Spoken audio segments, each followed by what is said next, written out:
Geweldig dat jij vandaag hier bent. We bewegen in dezelfde kringen, maar we hebben elkaar nog nooit ontmoet.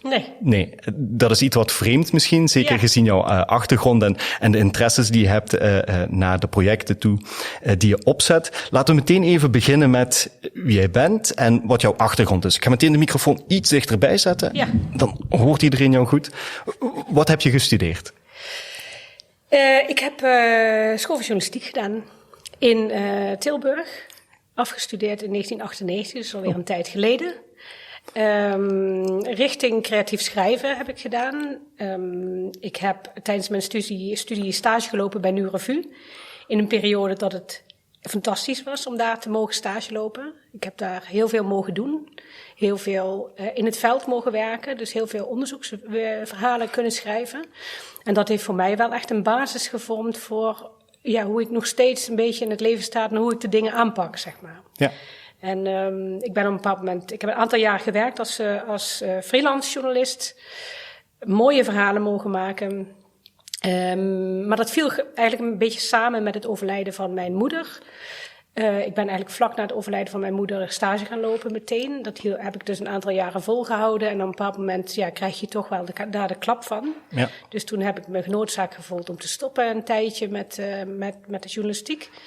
En ben ik een tijd totaal andere dingen gaan doen. Ik verhuisde toen naar Amsterdam. Moest daar mijn leven opnieuw gaan opbouwen. Ging in een hotel werken. Oh. Maar gaandeweg ontstond ook wel de behoefte om weer iets te gaan doen met de journalistiek. En vooral ook met mijn achtergrond. Met mijn Sloveens-Limburgse achtergrond. Ja. Want je moeder is migrant. Mijn moeder is ooit als jong meisje op haar 15e naar Nederland gekomen. Na de Tweede Wereldoorlog. Of in de jaren 50 is dat geweest. Met haar moeder. En voor mijn familie was het toen de tweede keer dat ze in Nederland waren, omdat haar vader en haar moeder waren voor de Tweede Wereldoorlog ook al in Nederland vanwege de mijnen. Dus mijn grootvader was een Sloveense mijnwerker in de staatsmijn Hendrik. Ja, die dan wel terug is ze hebben 10 jaar in Brunsum gewoond en gewerkt. En in de crisisjaren moesten heel veel buitenlanders terug, of het land uit, werden ontslagen. En zij waren dus een van die gezinnen en moesten terug naar Joegoslavië. Ja. Dat is wel uniek natuurlijk, want je moeder was voor een stuk de cultuur, de taal al gewoon, omdat ze erin was opgegroeid als kind dan? Nee, mijn moeder is in Joegoslavië geboren. Oké. Ja. Dus dat is na... Dus die is daarna geboren. Dus zij is van 44. Oké. 43, 44, weet ik niet meer precies eerlijk gezegd. En eigenlijk, Joegoslavië is een hele ingewikkelde situatie in de Tweede Wereldoorlog. Mijn grootvader kwam daar ook terecht in een mijn. En die mijn die werd overgenomen door de Duitsers, omdat een groot deel van Slovenië Duits werd. Ja. En toen Tito uiteindelijk de macht heeft gegrepen, is dat ook met geweld gebeurd. Er zijn heel veel mensen geliquideerd. Schuldige mensen en ook onschuldige mensen. En mijn grootvader was waarschijnlijk een van die mensen. Hij is opgehaald door partisanen, is nooit meer teruggekomen, nooit meer kunnen traceren waar hij is. Ja. Er zijn in Slovenië best wel wat massagraven ontdekt. En die zijn eigenlijk altijd gesloten gebleven totdat Slovenië onafhankelijk werd. Ja. Iedereen wist daarvan dat die massagraven er was, maar er werd niet over gepraat. En eigenlijk na de onafhankelijkheid zijn men die graven gaan onderzoeken en is er ook aandacht gekomen voor de slachtoffers van Tito. Ja. Daar zou ik mijn grootvader toe rekenen eigenlijk. Het is niet helemaal duidelijk wat er allemaal zich heeft afgespeeld in die periode. Wat zijn rol is geweest, ook niet. Die heb ik wel geprobeerd om dat te achterhalen, maar dat bleek uitermate ingewikkeld. Ja, zeker als archieven zwijgen wordt het een heel moeilijke opdracht om... weet je, dat ik op zoek ging daar naar zijn dossier. Hij heeft daar in de gevangenis gezeten en dat dossier was er wel, maar het was leeg. Dat soort, waar je dan tegenaan loopt. Ja. En dan ben je afhankelijk van oral history, van wat mensen vertellen. De herinnering is natuurlijk ook niet heel betrouwbaar. Dus het zijn allemaal eigenlijk aannames. Ja. En dat was natuurlijk, om dat boek te kunnen schrijven, wat ik uiteindelijk ben gaan schrijven, was natuurlijk ook wel lastig. Dat je eigenlijk geen antwoorden krijgt op je vragen. Nee, dat kan ik geloven. En het enige wat ik weet is dat mijn grootmoeder heeft gevoeld dat ze weg moest. Dat zij geen goed leven meer kon opbouwen daar. Ze had goede herinneringen aan Nederland. Dus zij is naar Limburg teruggegaan, redelijk kort na de Tweede Wereldoorlog, via allerlei kampen.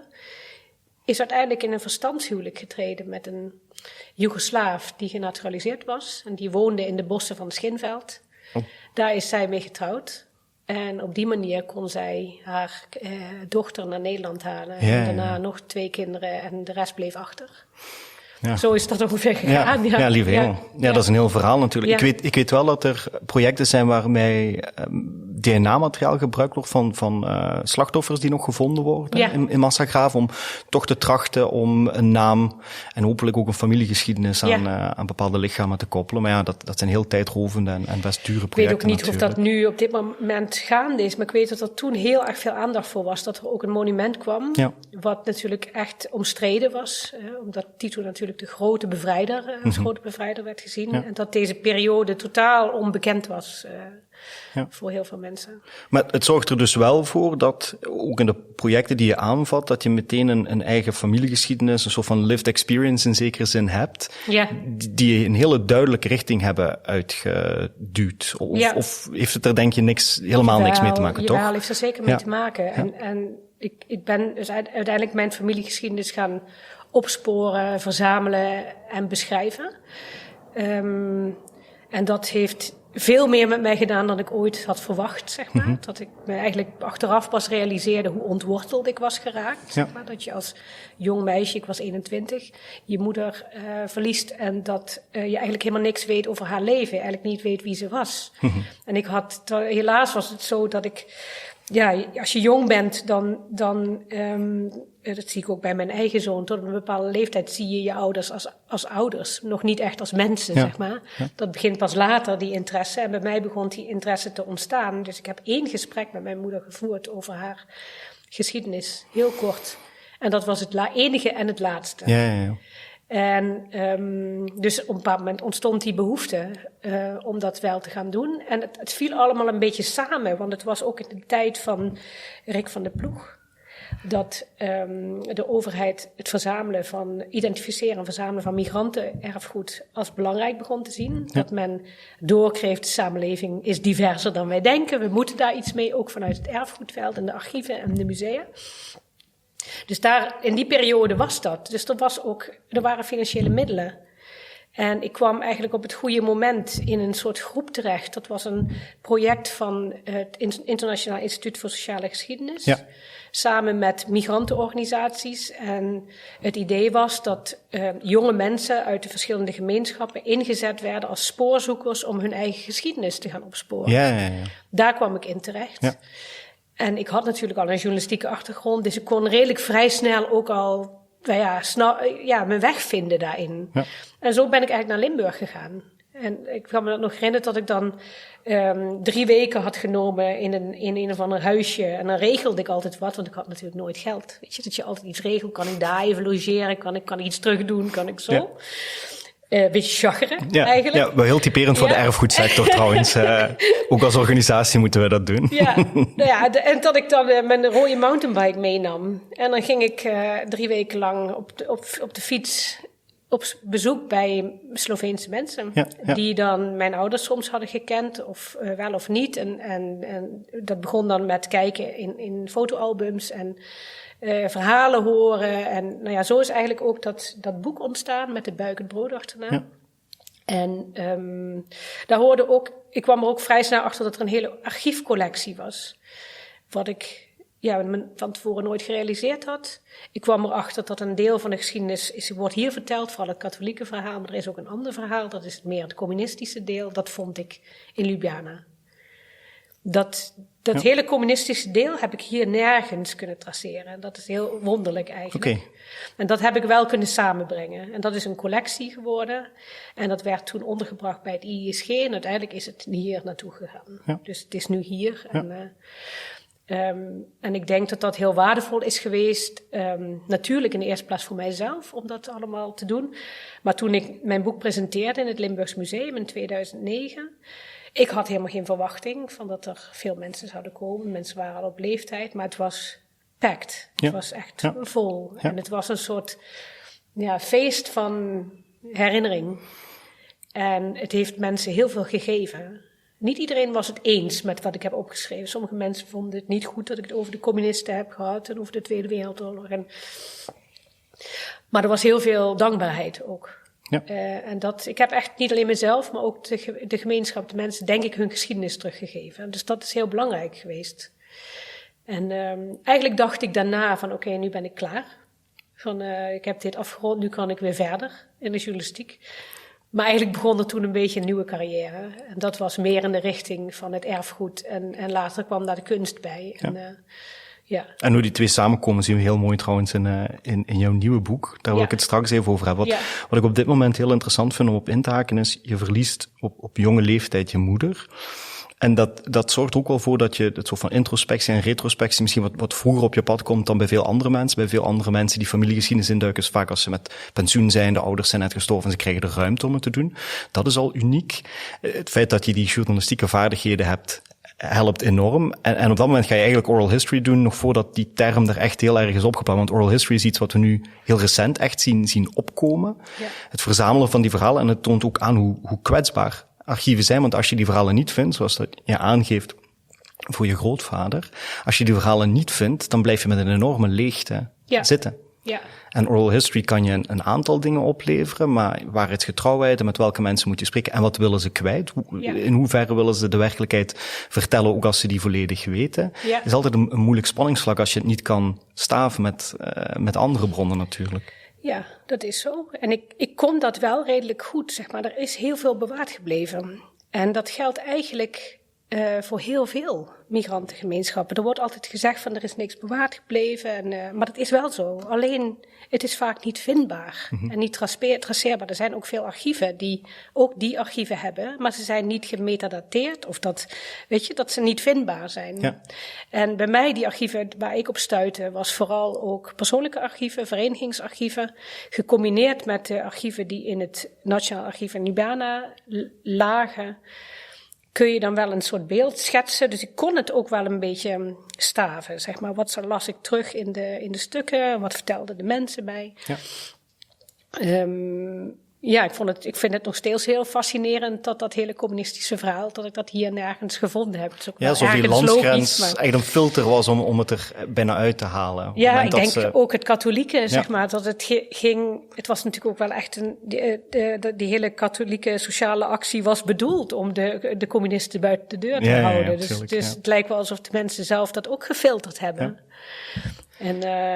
Ja. En die persoonlijke verhalen en interviews, daar groei je ook in. Ja. Ik weet nog dat ik in het begin ook eigenlijk helemaal niet zo goed wist hoe ik dat moest aanpakken en wat ik daarmee moest. En op den duur krijg je daar een soort handigheid in en dan groeit dat wel. Ja, daar weet je ook alles van. Het zijn vaardigheden die je natuurlijk als historicus of historica wel aangeleerd krijgt, maar je leert het pas echt door het te doen. Ja. Je kan een aantal dingen wel theoretisch benaderen, maar goede oral history, wat ik zelf nog nooit heb gedaan trouwens, dat vereist toch dat je op een bepaalde manier met mensen praat, waarin dat ze zich op hun gemak voelen. Ja. Ik kan me heel goed voorstellen dat als je een verhaal wilt ophalen bij oud-mijnwerkers, als je dat in het dialect doet, ten opzichte van gewoon in het Nederlands, dat je meteen al een hele andere sfeer hebt en misschien toch een opening krijgt naar andere verhalen die men niet zo snel geneigd is om te vertellen. Zeker, ik denk dat in mijn geval scheelt het ook dat ik zelf onderdeel ben van de gemeenschap. Ja, tuurlijk. En dat is wel cruciaal. Als je van buiten komt, heb je toch echt wel een achterstand daarin. Ja. En wat voor mij ook nog wel belangrijk is geweest, dat er in de jaren 80 is er een belangrijk onderzoek gedaan door Paul van Schelven en Brassé. Dat is wat ik me heb onthouden, de achternamen.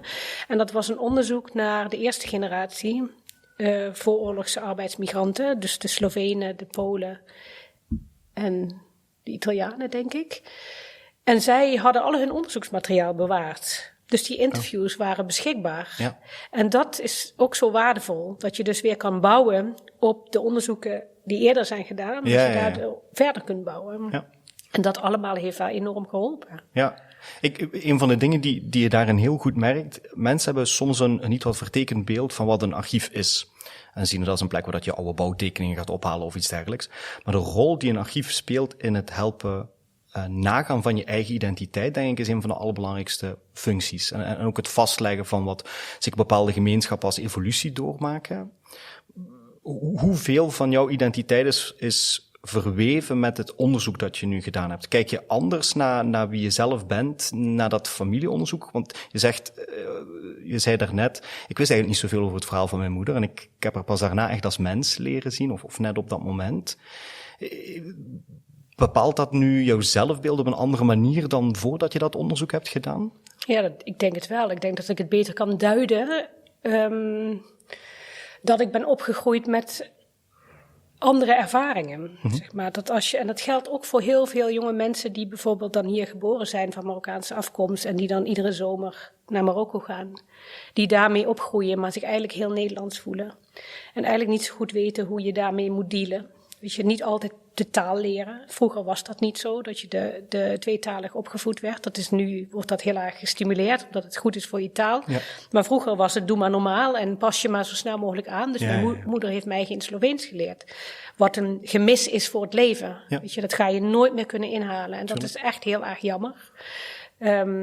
Maar dat onderzoek heeft wel ervoor gezorgd dat ik mijn eigen geschiedenis beter ben gaan begrijpen. Dat ik het beter kon duiden.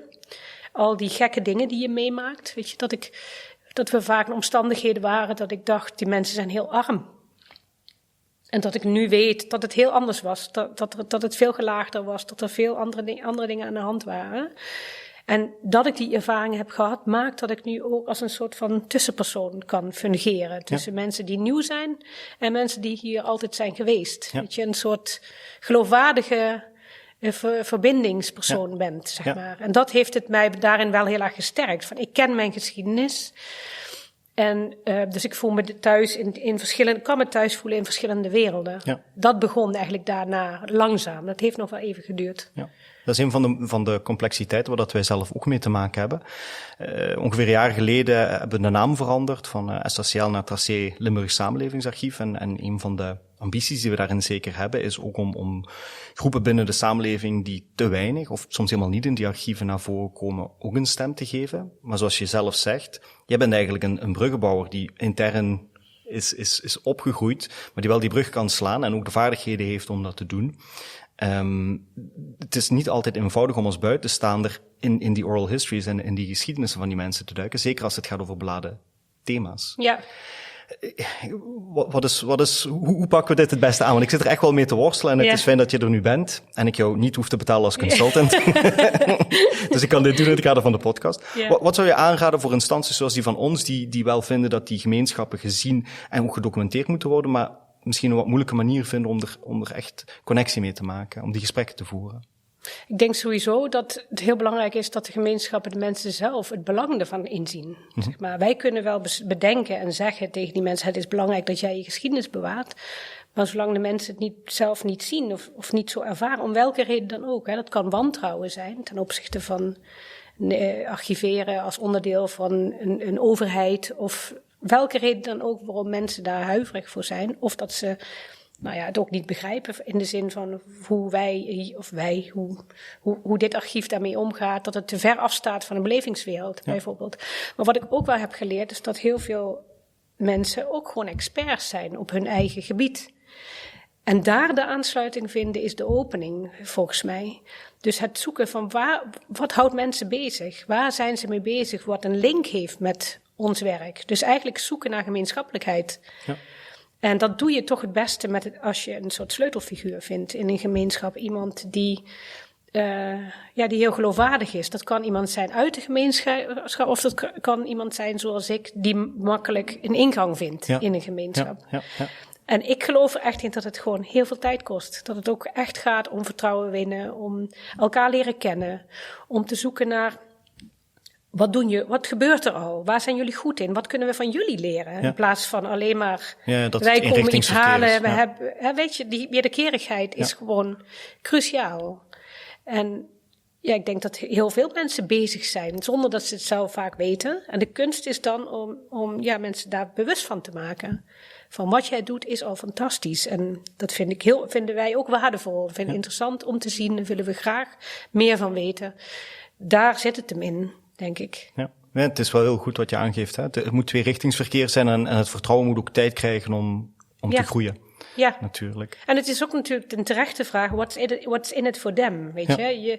Je kan als archiefinstelling wel van alles willen, maar als mensen daar hele andere ideeën over hebben, moet je je daarvoor openstellen. Ik vind echt dat archiefinstellingen en ook musea in dienst zouden moeten staan van de samenleving. En men zegt ook dat men dat wil, maar in de praktijk is het toch nog steeds vaak andersom. Dat mensen hier komen met hun archief en dat er toch wordt gezegd van, maar de kwaliteit is niet goed genoeg, er moet geld zijn om te ontsluiten. Dus er worden een heleboel beren opgeworpen, waardoor het uiteindelijk helemaal niet mogelijk is. Die ervaring heb ik ook gehad. Ja, snap ik. Dat het super ingewikkeld is. En het zou andersom moeten zijn. Van dat een archief en de instellingen de mensen echt gaan ondersteunen. Ik weet bijvoorbeeld dat in Limburg heb je, in de mijnregio heb je een dansgroep, Slovense dansgroep, die al meer dan 50 jaar bestaat. Nog veel langer zelfs. En zij hebben klederdrachten van Sloveense dansen, waar ze nu alweer in dansen. Het is een tijd stilgelegen, maar nu gebeurt dat weer. Maar ook klederdrachten van Joegoslavische verschillende republieken. Ja. Heel veel is met de hand gemaakt. Heel veel is in migratie meegekomen. Dus die collectie is heel betekenisvol. Tuurlijk. En het interessant, toen ik Migratiemuseum Heerlen deed, heb ik geprobeerd om met deze groep mensen te kijken van, zouden die klederdrachten in het museum kunnen gepresenteerd worden? En dat ontstond eigenlijk heel veel onduidelijkheid over wie is nou eigenlijk de eigenaar van deze collectie. Ja. Wie bepaalt? Het is iets wat in community is ontstaan. Wie bepaalt wat ermee mag gebeuren? Dus er ontstonden heel veel vragen. En ik raakte betrokken, nog niet zo heel erg lang geleden, bij een onderzoek van de Rijksdienst voor het Cultureel Erfgoed naar gemeenschappen en collecties. En toen heb ik hun in contact gebracht met elkaar. En zo is er ook wel een soort van samenwerking ontstaan. Dan blijkt dat zo'n groep ook vragen heeft over behoud en beheer. En hoe kunnen we onze kleding zelf goed bewaren? Zeg maar, we willen ze nog niet in bruikleen geven, want we dragen ze nog. Maar hoe zorgen we voor ons textiel eigenlijk? Dus dat vind ik zo belangrijk. Dat je echt luistert naar waar ligt de behoefte. Ja. We hebben allemaal toch wel de neiging, ik zelf ook heb dat gehad, heb ik ook wel fouten in gemaakt, dat je dingen graag wil hebben of zo. Wil onderdeel maken van jouw collectie. Maar soms hoort iets ergens anders, zeg maar. Ja, of heeft het nog zijn bestaansrecht binnen een actieve ontwikkeling van wat ze doen. Ja. In plaats van dat het iets is dat wordt stopgezet en dan zit je met een bepaalde collectie die niet meer actief door een gemeenschap wordt gebruikt. Ja. Zolang dat wel het geval is, dan is er denk ik een heel belangrijk argument om te zeggen, dan moet het net bij die gemeenschap blijven die ermee bezig is. Tegelijkertijd, wat je aangeeft, is heel belangrijk. Is iets waar we zelf ook over nadenken. Je kan nog altijd een rol spelen als archief, samenlevingsarchief, ook als je collectie zelf niet binnenhaalt, door net groepen te coachen in hoe ontsluit je dit nu? Hoe zorg je nu voor duurzame bewaren van bepaalde collecties? Maar ik kan me wel voorstellen dat dat komt ook in het boek terug, voor sommige objecten, omdat ze ergens tussen erfgoed, museaal, documentatie inzweven, is het niet altijd eenvoudig om een plek te vinden. Ja, daar weet ik alles van. Ook. Daarom dat ik het aanhaal. Ja. Je hebt je eerste boek geschreven, toen kwam je eigenlijk tot de realisatie van, ben ik nog wel echt journalist en ben ik niet, ik wil niet zeggen meer, want dat klinkt negatief naar journalist toe, maar ga ik niet een andere kant op? Dat Migratiemuseum kwam er in Heerlen, een tijdelijk jammer genoeg museum. Ik denk dat je zeker een permanent museum kan vullen met heel die migratiegeschiedenis van alleen ben ik ook nog steeds wel mee bezig hoor. Dat ik toch echt wel geloof dat dat nog steeds relevant is. Ja, absoluut. En ook al is er nu een migratiemuseum in Rotterdam, wat heel erg gericht is op moderne beeldende kunst, denk ik dat het nog steeds heel goed zou zijn. Als historisch museum. Om hier ook dat migratieverhaal te blijven vertellen. Dus ik ben dat ook wel weer opnieuw aanjagen eigenlijk. Maar vooral in Limburg. Limburg dat van oudsher altijd een soort van transitiezone is geweest. En waar dat ook nu, net in de gebieden waar dat men heel veel voor bepaalde partijen stemt, wel de ogen worden dichtgeknepen voor de arbeidsmigratie die seizonaal gebeurt in het noorden, omdat ze nu eenmaal nodig zijn. Dus je wordt ergens voor de realiteit gesteld dat migratie toch wel nodig is. Je weet het zelf ook, maar het past dan niet helemaal in het politieke plaatje. Ja. En verder spreek ik me daar niet over uit. Dus je bent eigenlijk meer een soort van eigenlijk historicus, conservator, curatorachtige rol ingerold. Een beetje als vanzelf. Eigenlijk wel. Ik heb wel ook nadat ik dat boek heb geschreven bij een aantal instellingen gewerkt. Bij het Historisch Beeldarchief Migranten, onderdeel van het ISG. Bij het Persmuseum heb ik gewerkt. En toen een aantal kunstplekken, Frame of Framed in Amsterdam. Imagine IC is een pionierende organisatie op het gebied van erfgoedwerk. Ja. En ik denk dat ik daar echt mijn basis heb gelegd van hoe je naar erfgoed kunt kijken. Ja. En dan vooral actueel verzamelen en in een grootstedelijke samenleving. Mm-hmm. En hoe dat eigenlijk het erfgoed van de toekomst is. En hoe je daar in het nu mee bezig kunt zijn. Ja. Daar ligt gewoon mijn interesse, want ik vind dat ook heel activistisch. Ik geloof daarin dat je daar ook op een bepaalde manier invloed in kunt uitoefenen. Ja. Van in wat voor een samenleving leven we en wie mogen er mee bepalen wat erfgoed is en wat niet. Want volgens jou, wat is het grote lobbywerk dat daarin echt nog moet gebeuren naar de grote erfgoedinstellingen en archieven toe? Ja, wat missen we? Dat is vooral wat ik heel erg merk, is toch ook nog steeds het denken over migratie heel klassiek. Mensen komen en blijven en vormen na zoveel jaar een gemeenschap en worden, als het goed is, onderdeel van een samenleving of er ontstaan problemen. Ja. Dat is het, zeg maar. Maar de migratiesamenleving er is überhaupt sprake van een migratiesamenleving en die zit zo anders in elkaar. Die heeft zich ontwikkeld, zeg maar. Dat de verscheidenheid van de afkomsten worden groter, grotere verschillen in afkomst. De vlottendheid neemt toe. Mensen komen, gaan. Dat is onderdeel van de realiteit. Ik heb 1 keer gehoord, toen ik het wilde hebben over hedendaagse arbeidsmigratie, dat een museummedewerker zei van wij geven pas aandacht aan een groep als de groep besluit om te blijven. En toen dacht ik, dat snap ik niet, weet je, want dat is zo traditioneel denken. De realiteit is dat verblijf heel vaak tijdelijkheid is. Ik vind tijdelijkheid een interessant onderwerp voor erfgoed. Ja. Hoe gaan we daarmee om? En hoe zorgen we ervoor dat ik niet weer over 15 jaar, 20 jaar veel of nog langer of iemand anders zoals ik wordt gebeld van heb je nog een monument van de arbeidsmigratie? Nee, want die zijn er namelijk niet meer. Daar zijn we niet zorgvuldig mee omgegaan. Wij zijn ons niet bewust geweest in het moment dat dit belangrijk was. Dus ik pleit al de hele tijd voor die huisvestingslocaties waar arbeidsmigranten wonen. Dat zijn je monumenten van de toekomst. Ja. En dan zeg je, ja, maar dat is niet mooi. Ja, maar het is niet meer mooi. Het zit allemaal heel anders in elkaar. De materialiteit verdwijnt. Ja. Ook met het migratielab in het Limburgs Museum. Toen spiegelde ik mijn migratieverhaal in Noord-Limburg. Om te zien zeg maar, wat gebeurde er toen en wat gebeurt er nu in Noord-Limburg. En uit de mijntijd hebben we allemaal hele mooie stukken. Mooie boekjes, mooie brochures en zo. Fysieke materialen met mooie tekeningen. En wat heb je nu? Allemaal hele lelijke folders en apps en Facebookgroepen. En daar weet niemand zich raad mee. Van hoe gaan we daar dan? Ik ook niet, hè? Ik vind het ook een ingewikkeld onderwerp. Maar ik vind het is interessant om je dat te realiseren. De tijd van die mooie boekjes is gewoon voorbij. Ja, dat is gedaan. Een van de dingen die ik interessant vond, was in een andere podcast die je had gedaan, was ook het soort van stereotype waarin dat bepaalde instellingen denken. Dat ze je opbellen en zeggen van, heb je nog ergens iets leuks liggen? Ken je nog een buitenlander die we kunnen interviewen? Of is er nog ergens een koffer van een arbeidsmigrant die we tentoon kunnen stellen? Ja. Men heeft toch nog heel veel moeite om los te trekken van het soort van stereotype gedachten blijkbaar daarin. Ja, ik denk dat dat wel zo is. Ja, dat ook in het kader van de herkenbaarheid. Het moet natuurlijk ook herkenbaar zijn. Ja. Dus ik begrijp het ergens ook wel weer dat gebeurt. Maar we komen daar niet in verder. Zeg maar. Dat vind ik fascinerend. En ik vind het wel heel leuk om dat wel uit te dagen. Van wat is dan erfgoed van de toekomst? Ja. En hoe gaan we daar dan mee om? Ik ben heel erg gefascineerd door die Facebookgroepen en zo. En alles wat er onder de radar gebeurt. Ja. Wat wij niet zien, maar wat er wel is.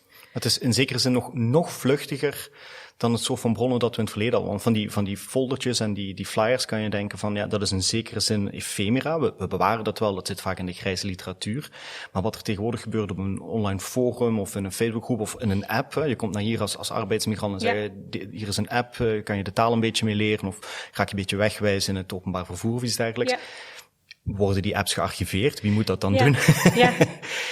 Ergens, het is zeker niet dat dit mijn narratief is, maar je leest er vaak over dat we in een soort van geschiedenisloos tijdperk terecht aan het komen zijn. Net omdat alles zodanig snel gecreëerd is en ook weer snel kan verdwijnen. Op het moment dat iemand uit dienst gaat, wordt die mailbox van die persoon meestal niet overgenomen in een archief, terwijl we hebben wel nog correspondentie van de oudere bedrijven, om een beetje het netwerk van iemand te reconstrueren. Dat verdwijnt allemaal. Ja, maar dat is ook echt een enorme uitdaging, dat hele digitalisering en hoe je daarmee omgaat en wat verzamel je niet. Ja. Vind ik, is het gewoon net zo'n relevante vraag als wat verzamel je wel. Het zijn echt, er is zoveel wat dat betreft. Dus je moet ook keuzes maken.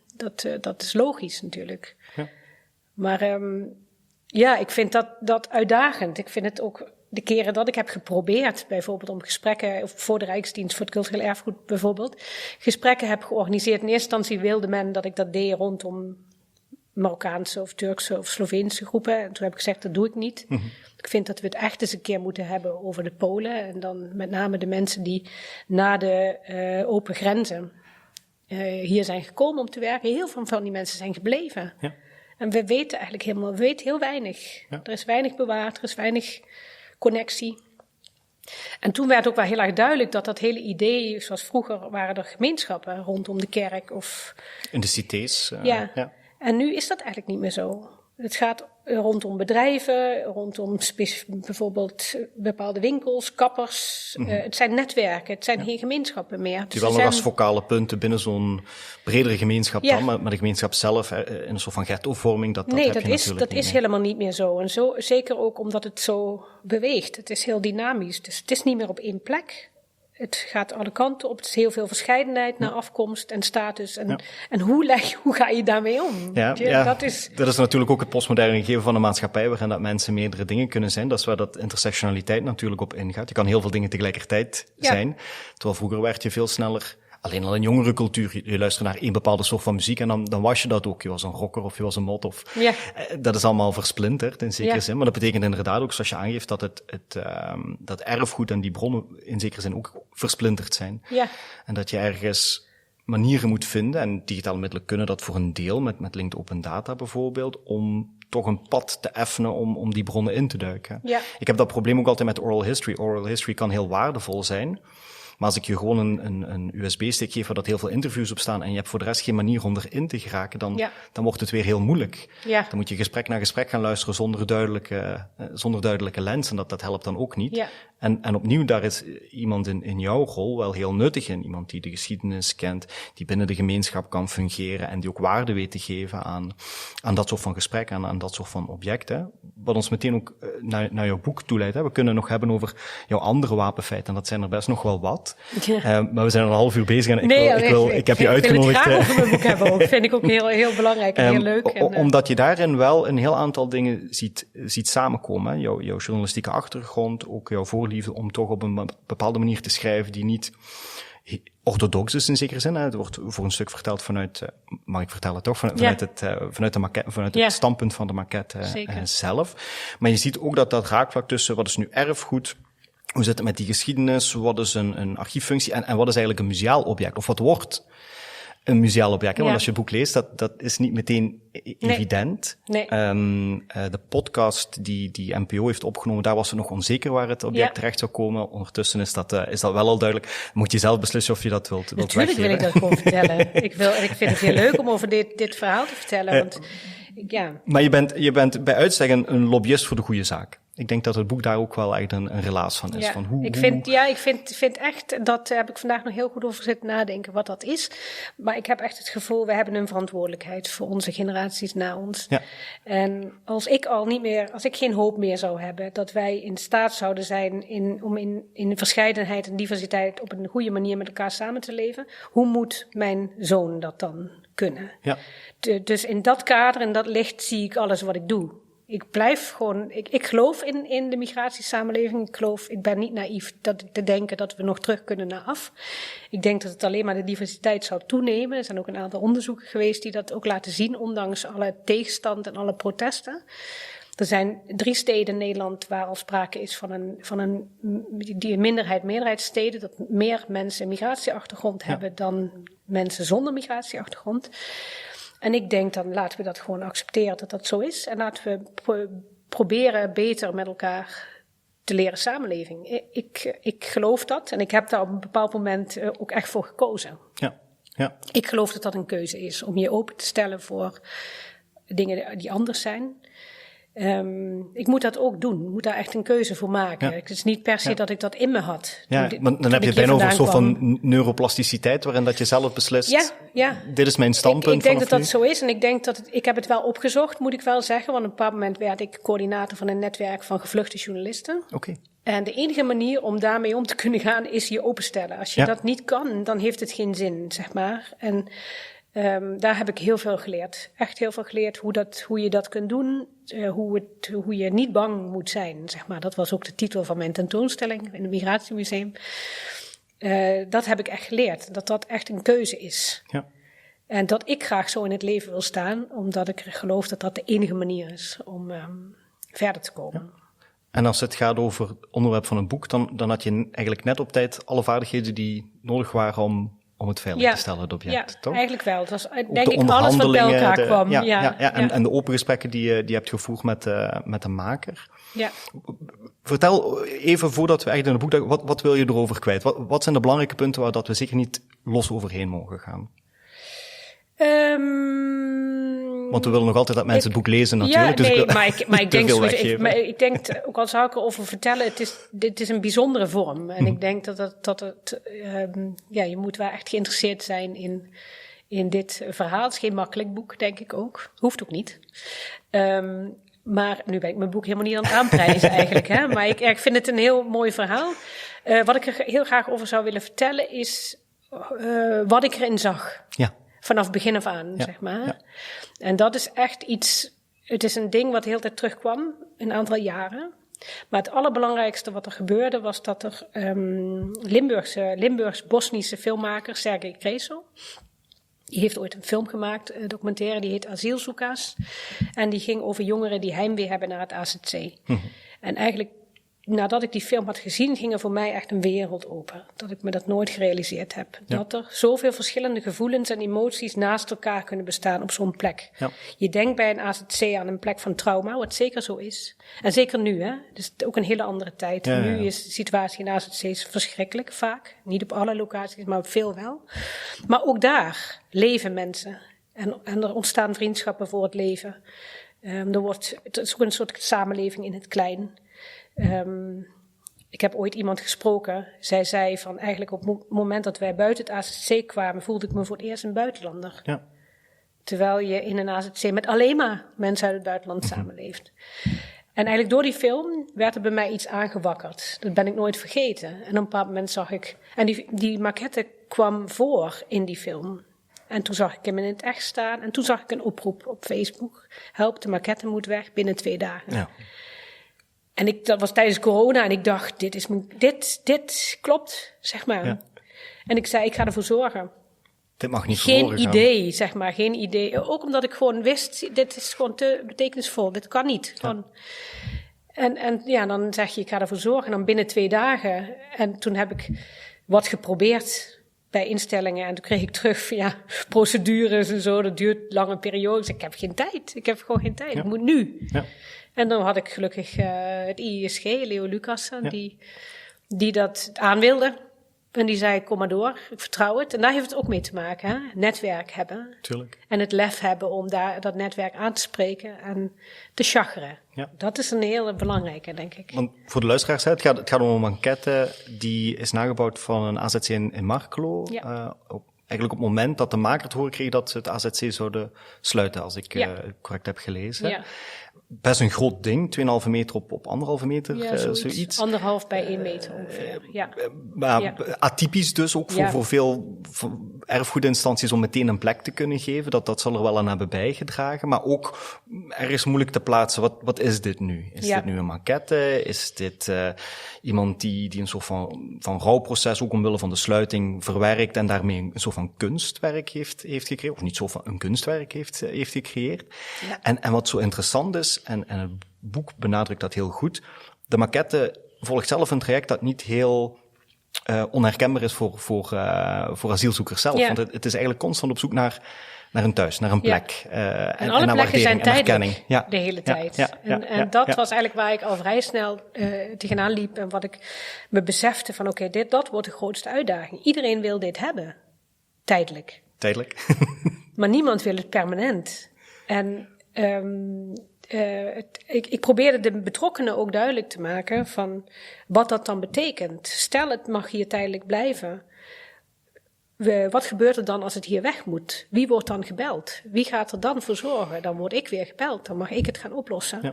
En als we dat nou eens willen voorkomen, wat zoeken we dan? Weet je, wat is dan die plek? En het Rijksmuseum heb ik wel altijd vanaf het begin af aan gevonden dat de plek zou moeten zijn vanwege waar dit object over gaat. De betekenis van het object en waar het voor staat. Dat hoort in de collectie Nederland. Maar ik heb niet gedacht dat dat een optie zou zijn, zeg maar. Dus het is een hele lange weg geweest daar naartoe. Want dat is uiteindelijk wel gebeurd. Dan geef je het boek natuurlijk al weg. Dat klopt, het komt uiteindelijk bij het Rijksmuseum terecht, wat geweldig is. Het zou ook de plek zijn dat als je een top 3 zou maken van waar wil ik absoluut dat het terechtkomt, dan staat het sowieso op nummer 1. Voor de meeste mensen zal dat zo zijn als ze een kunstobject zelf hebben gemaakt. Het is heel interessant hoe die reis verloopt en het is ook interessant om de positie van de maker daarin te zien. En het is toch een beladen geschiedenis en daar gaat heel veel aan vooraf. En dan maak je het zelf nog wat moeilijker door het boek te schrijven vanuit het standpunt van de maquette. En dan voel ik me heel erg af, ik snap het vanuit een soort van stijloefening. Dat leuk kan zijn om te doen, maar ik denk dat je er echt vanuit een soort van etnografisch perspectief wel een reden voor had om dat op die manier te doen. Wat is de gedachtegang geweest? Ik wilde in eerste instantie een biografie schrijven over het object, maar ik merkte dat ik daarmee niet, zeg maar, die connecties, die verbindingen kon zichtbaar maken. En voelbaar maken vooral. Voor mij is dat object gaan voelen als familie, eigenlijk. Het heeft me ook heel veel moeite gekost om het los te laten. Echt serieus, weet je. Dat ik wilde er gewoon voor zorgen, zeg maar. Stond voor zoveel meer. En dat wilde ik invoelbaar maken. Laten zien dat een object agency kan hebben. Een soort van zeggingskracht. Mm-hmm. Het feit dat het object heeft bijna 10 jaar door Nederland een beetje zo gezworven. Hè, en daar hebben heel veel mensen voor gezorgd. En het is nog helemaal intact. Terwijl het een ontzettend kwetsbaar object is. Met takjes en mosjes en zonder overkapping en niks. Dat is wonderlijk dat dat gebeurt. En dat wilde ik proberen te vangen. En ook hoe zo'n object iets anders wordt in een andere context. Dus hoe de context bepalend wordt voor wat het object is, hoe het verandert ook fysiek. Ja. Dat op een bepaald moment, eerst mag de maker zelf nog de lampjes repareren. Vervolgens komt er een kist en een kap omheen, dan mag hij dat zelf niet meer. Er ontstaat steeds meer afstand. Mm-hmm. De groep mensen die eromheen is ontstaan. In het begin mogen wij daar zelf nog bij. Daar heb ik ook voor gestreden, om een soort van shared guardianship. Hoewel ik die term toen nog niet kende, maar dat heet dus blijkbaar zo. Ja. Als een soort voogdij of zo, dat je samen wil zorgen voor een object waar je in gelooft. Vanuit je beider expertise en vanuit gelijkwaardigheid. Mm-hmm. En dat was denk ik een brug te ver, maar het was een mooie exercitie om dat aan te gaan. Ja. Zeg maar. En ik denk dat ik wel een laag heb kunnen toevoegen door dat op deze manier op te schrijven. Omdat ik het niet anders kon voelbaar maken. Ik kon niet uitleggen hoe ik het object heb gezien in al die contexten. Ja. En nu heeft het gelukkig een plaats gekregen. Maar dat is enerzijds lobbywerk, maar anderzijds ook de soort van vertrouwensband die je met de maker natuurlijk hebt weten op te bouwen. Ja. En dat is waar dat ik op doelde toen ik eerder zei van je bent eigenlijk net op het juiste moment uitgekomen met de vaardigheden die je nodig had om op dat moment enerzijds zo'n object te zien als meer dan gewoon een maquette. Tegelijkertijd ook wel de gevoeligheden te begrijpen bij de persoon die het gemaakt heeft en het netwerk dat je nodig had. En ik zeg het ook omdat wat je gedaan hebt kan heel fascinerend zijn, ook voor mensen die luisteren naar de podcast, om te bedenken, hoe kom je nu in dat soort van functie terecht? Of functie. Omdat het volgens mij zorgt voor heel veel, ook al is het emotioneel om afscheid te nemen, wel voor heel veel voldoening dat je die rol hebt kunnen spelen. Zeker. Ja. Ik vond het het was een ontzettend verrijkend traject, maar ook echt heel moeilijk soms. Dat ik het ook niet altijd wist, zeg maar. Wat is nu het goede om te doen? Het was moeilijk om me te verhouden ook tot de maker. In het begin lukte dat eigenlijk heel goed, want hij was ook vooral ook heel erg blij. Hij heeft dit object heel lang niet meer gezien. Hij wist niet eens meer dat het bestond. Ja, ja. Zeg maar. Dus dat we het konden herenigen met hem, dat was fantastisch. Het was ook voor hem heel fijn dat dat zo was. Maar hij is geen kunstenaar. Hij is iemand met een zeldzaam talent. Dat hij dit heeft kunnen maken is ongelooflijk. Want het is ongelooflijk goed gemaakt ook.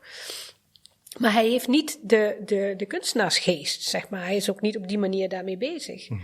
En wij willen daar graag meer van maken en uithalen. En dat is op een bepaald moment ook gebeurd. Het object is groter geworden dan hij zelf. Groter geworden dan ik ben. Dat zegt iets over het object. En dat heb ik wel moeilijk gevonden. Hoe laveer je daartussen? Want gaandeweg merkte ik ook dat de maker zich langzaam een beetje terugtrok. Er raakten heel veel mensen bij betrokken. Allemaal experts, mensen van het Rijksmuseum. En dan zat hij daarbij. En altijd geprobeerd om met hem te blijven levelen. Van hier gaat het om, dit is belangrijk voor jou. Als je erbij wil zijn, ben erbij. Als je iets anders wil, laat het weten. Want een soort van portretrecht, het is niet helemaal portretrecht. Auteursrecht. Het auteursrecht is bij hem nog steeds. En dat blijft ook zo. Maar het was meer, zeg maar, het hele, waar moet het naartoe en wat dat allemaal inhoudt en zo. Dat groeide volledig boven zijn hoofd. Ja. En wij moeten niet vergeten dat het voor hem een traumatische periode in zijn leven is geweest. Die dat doet herinneren. Hij vindt het nog steeds heel fijn om te praten over het maken. Maar alles eromheen is hem dan te veel geworden. En dat zag ik gebeuren. Langzamerhand werd het voor hem steeds moeilijker. Trok hij zich terug. Ook met het boek. Ja, dat was gewoon lastig. Het is gewoon moeilijk geweest om hem betrokken te houden. En op een bepaald moment heeft hij ook gezegd van ik wil niet meer. Ik wil, als er een journalist geïnteresseerd is of wie dan ook, dan wil ik dat jij het woord voert namens mij. Ja. Dus dat doe ik nu. Ja. En ik neem wel af en toe nog contact op met hem om te vragen hoe het met hem gaat. Ik wil heel graag nog een keer met hem over het boek praten. Dat hebben we nog niet gedaan. Dat is te emotioneel voor hem geweest, denk ik ook, om dat terug te zien. En dat probeer ik te respecteren. Ik probeer zijn tempo aan te houden. En te accepteren dat ik dit moeilijk vind. Ik wil heel graag van hem horen natuurlijk. Het is geweldig wat je hebt gedaan, maar dat zegt hij niet. Ja. En dat moet ik accepteren. Dus ik blijf een beetje zo hangen van, oké, ik heb mijn best gedaan, maar ik weet zijn reactie eigenlijk niet. Ja. En dat is in dat hele proces zo. En het meest tekenend vond ik op een bepaald moment was het object ondergebracht bij Collectiecentrum Nederland. Dat is dat grote instituut waar alle grote instellingen hun collecties bewaren. En waren we weer met een hele grote groep. De Volkskrant was erbij. Weet je, het is ook een object wat heel veel aandacht heeft. En terecht ook. Want er zijn weinig objecten zoals dit die overblijven. Nou ja, nu geef ik heel veel prijs, maar dat maakt me eigenlijk ook helemaal niet uit. Maar wat bijzonder is, dat het object bestaat uit 94 caravannetjes. En elk caravannetje brandt een lampje. En die lampjes gaan bijna nooit aan, maar toen in het collectiecentrum wel. Iemand zei, laten we het licht uitdoen en doen de lampjes aan. En wat je dan ziet, is gewoon echt een sprookje. Het is gewoon Madurodam, zeg maar. En iedereen, oh, wat geweldig, wat mooi. En ik had echt buikpijn. Dat ik dacht, het is niet mooi. Het is gewoon heel pijnlijk waar je naar kijkt. Het is een heel ongemakkelijk sprookje. Ja. En toen vroeg de journalist ook aan hem van, hoe vind jij het om dit dan zo te zien? En hij zei, ik heb er gewoon hele slechte herinneringen. Ja. Ik kan dit niet met jullie delen. Ja. En dat is waar het om gaat. Ja. Weet je, dat je accepteert dat het is echt heel gelaagd en heel ingewikkeld. Het is niet alleen maar mooi. Ja. Dat vind ik heel goed aan dit object. Is het object kunst en erfgoed tegelijkertijd? Ja, ik denk het wel, eigenlijk.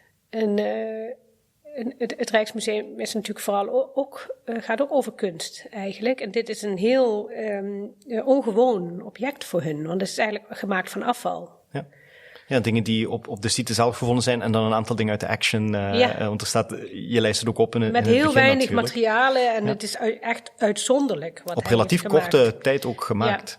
Ja, het is ongelooflijk wat dat betreft. En het is inderdaad het verwerken van een trauma. Dus ik kan heel goed begrijpen voor de maker dat het heel moeilijk is om te babbelen over dingen die niet direct gerelateerd zijn aan de totstandkoming van de maquette. Ja. Het is, want beschrijft ook dat hij vooral 's avonds ermee bezig is, omdat het dan lekker rustig is. Dus ik denk dat er veel meer traumaverwerking in zit en dat het ook bijna een soort van psychologische benadering van zo'n object misschien ook wel interessant is. Er zijn ook geen mensen afgebeeld. Ja. Dat zie je bij andere echte maquettetjes vaak wel, dus van die kleine poppetjes. Dat zal ook wel met een reden gebeurd zijn. Of dat nu helemaal doorgedacht is of meer een soort van opkomen op het moment dat het gemaakt wordt. Ja. Waarom, omdat er was geen vraag vanuit de maker, dat begrijp ik nu. Nee. Waarom dan toch zo'n boek schrijven? Ik wilde hem het verhaal geven, of ik wilde hem... Ik heb het gevoel gehad van, we hebben hem het object uit handen genomen met zijn toestemming. Maar we hebben het uit handen genomen en ik wilde hem iets teruggeven. Dat is eigenlijk mijn belangrijkste reden. Dat hij iets heeft wat hij kan openslaan, wanneer hij dat wil, en kan wegleggen wanneer hij het wil. Dus dat met mooie foto's en het verhaal voor zijn kinderen ook. Want dat weet ik zelf ook uit ervaring, hoe belangrijk het is om je geschiedenis te kennen. Ja. Dus het was een beetje de cirkel is rond op die manier. Dus dat was voor mij heel erg belangrijk. En daarnaast wilde ik de reis vastleggen en de biografie, of eigenlijk de autobiografie, omdat ik vaak met het Rijksmuseum ook daar moeilijke gesprekken over had. Over waar volgens mij en onze collectief dit object over gaat. En hoe het in het Rijksmuseum gepresenteerd is. Ja. Echt als een object zoals elk ander object. Daar is iets voor te zeggen, zeg maar. Het moet voor zichzelf spreken. Maar daarmee doet het niet wat het kan doen. En juist in deze tijd is dat zo belangrijk. Ja. Ik heb een aantal bijeenkomsten georganiseerd daar met mensen, bijvoorbeeld mensen uit het AZC die daar naartoe kwamen. Wat ik ook echt spannend vond. Want hoe praat je met mensen die nu in een AZC zitten over iets van vroeger? Wat een hele andere periode is. Maar wat zien zij hierin? En waar het dan toch uiteindelijk over gaat is, dit is niet mijn geschiedenis in mijn AZC, maar het is wel een AZC. En het staat in het Rijksmuseum. Het gaat over erkenning van je verhaal en je ervaring. Ja. Dat is wat heel erg speelde. En toen besefte ik ook, dit object is groter dan alleen het verhaal van de maker en lokaal Markelo. Ja. Het is herkenbaar voor heel veel mensen. En dat maakt het een heel sterk object. Ja. En ook een heel interessant boek. Ja. Ik denk dat het wel laat zien wat er allemaal rondom zo'n object gebeurt. Ja. Wat je vaak niet realiseert. Nee, waar je maar niet bij stilstaat. Nee. Ik vond dit een prachtig relaas hoor. Ik heb eigenlijk voor de rest geen vraag. Ik stel vooral voor dat mensen het boek Asielautografie van een verweest object zelf lezen als ze daar de kans toe hebben. En zeker ook naar het Rijksmuseum gaan. En ik denk de combinatie van het object, want daar ben ik nu heel erg in geïnteresseerd. Zodra ik in Amsterdam ben, wil ik er heel graag naar gaan kijken. Maar hij staat er nu niet meer. Hè? Hij heeft een jaar op zaal gestaan. Oh, en nu niet meer. En hij staat nu in het depot. Hij wordt nu gerestaureerd. En hopelijk wordt hij daarna in bruikleen genomen door Rijksmuseum Twente. Oké. En dus ik hoop eigenlijk dat het object blijft reizen, maar we nu wel met het Rijksmuseum als beheerspartner. Dus niet meer ik. En dat eigenaarschap is heel belangrijk. Wel, dan zou ik moeten kijken waar dat ik de kans krijg om het te zien. En anders via achterwege toch het depot, toch het Zeker, depot in. Ja, dat kan ook volgens mij. Wat is het volgende? Heb je al een nieuw project op het oog? Want dit is best emotioneel ook wel beladen. Dus ik kan me voorstellen dat je na zoiets als dit eventjes de tijd nodig had om even uit te puffen. Maar dat is ondertussen alweer 2 jaar geleden. Dus... Ja, maar dit boek is van vorig jaar. Maar het object dat er een plek kreeg? Het object, ja, maar het heeft 5 jaar geduurd. Inderdaad, 5 jaar. En het boek is van vorig jaar. Ja. En daarna heb ik eigenlijk een klus gedaan voor de gemeenteraadsverkiezingen. Voor het netwerk Nieuwkomers Amsterdam. Heb ik een verkiezingscampagne gedaan. Ja. Gericht op nieuwkomers. En dan merk ik ook weer dat het heel erg belangrijk is om je dat netwerk te kennen. Om in die haarvaart te zitten. En ik vind mezelf nog steeds heel erg journalistiek bezig in alles wat ik doe. Ja. En dus ik ben eigenlijk nu op zoek naar verhalen. Want ik heb afgelopen jaar een aanmoedigingsprijs gekregen. En dat is natuurlijk fantastisch van het VSB-fonds. De veranderaar van 2025. Oh, wow. En dat is ook een geldbedrag geweest. En dat geeft mij ruimte ook om te zoeken naar nieuwe aanknopingspunten. Ja. En daar heb ik heb een paar aanknopingspunten die ik nu daarom ben ik ook hier. Om een aantal dingen te gaan onderzoeken hier in Limburg weer. En ik ben bezig om een collectief te worden met de mensen die ontstaan zijn rondom die maquette. Is een groep ontstaan van mensen met en zonder een asielverleden. Ja. En wat we delen is dat we graag met elkaar werken. En dat we die onderwerpen heel belangrijk vinden. En daar wil ik mee verder ook, om te zien hoe we dat samen kunnen doen. En in die context produceer ik nu dus een korte film over vluchtverhalen aan de hand van objecten.